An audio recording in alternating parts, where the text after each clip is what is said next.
we'll move from there to Starlink and the possibility of many of their subscribers in countries like Zimbabwe, Ghana, South Africa, Botswana might be disconnected because Starlink is having issue with the government.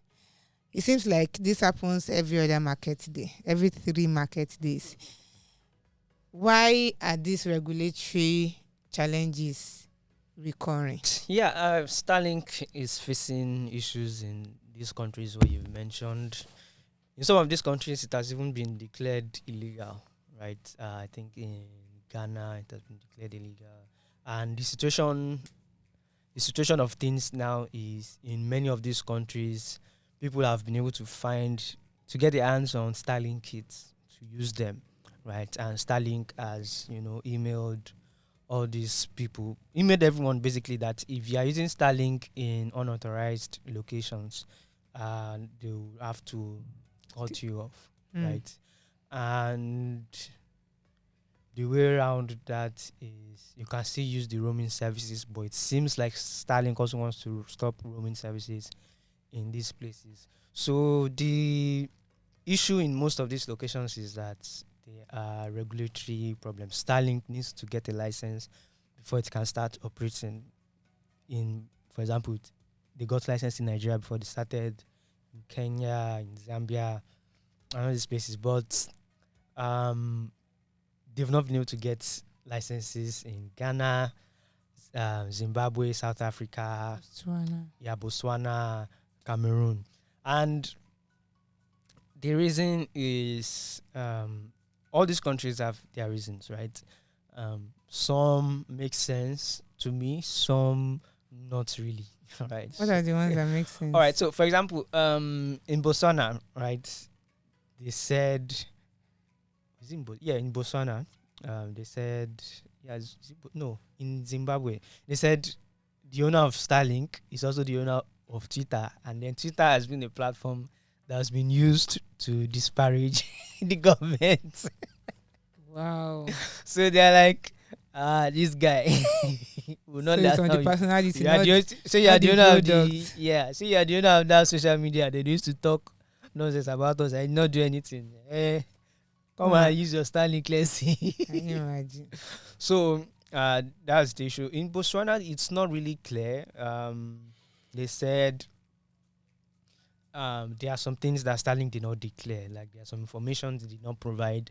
They were not straightforward to say, okay, what exactly are this information that did not provide, right? In South Africa, I think the issue is to get those licenses that Starlink needs. I think there's this issue of 30% ownership of that company by underprivileged groups. Yeah. And which is where I think Elon Musk or Starlink is not willing to budge. Right. So these issues are there. In Cameroon, I think it's also a bit ridiculous, or maybe they have their reason. So their own reason is, okay, if Starlink should come, it will threaten a player in the country, right?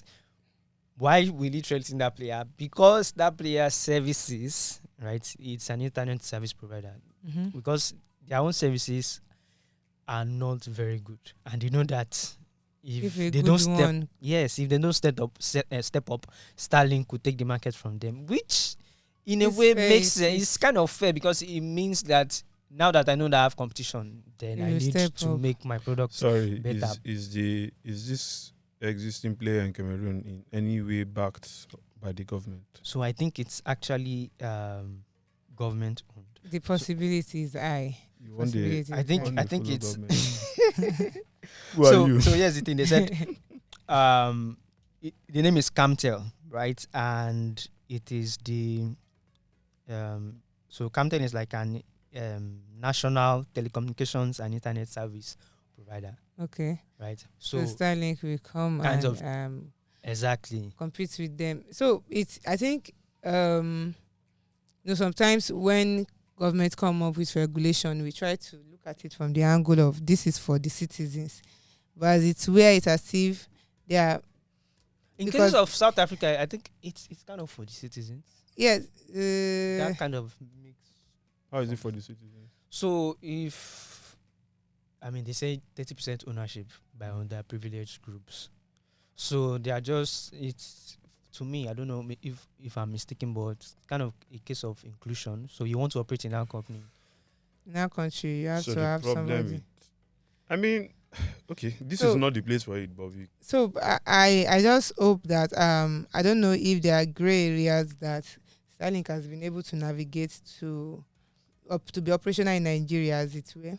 Yeah, they've gotten their. I mean, Nigeria was, if you remember very well, Nigeria was excited to have them. That was the time our dear president made that comment that we now have 100% Internet penetration. internet penetration.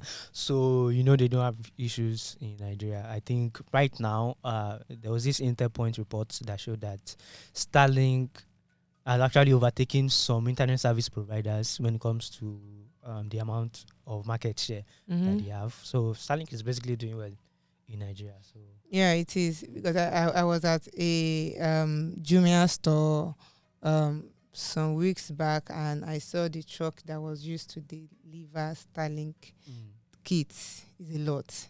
It's a lot. I don't know if they are aimed just for Lagos. So, but yeah, a lot of people are using it here. But I'm just hoping that these other countries. People want your president to believe you don't have money. I just hope that that those by what it African is. countries find a way around it, right?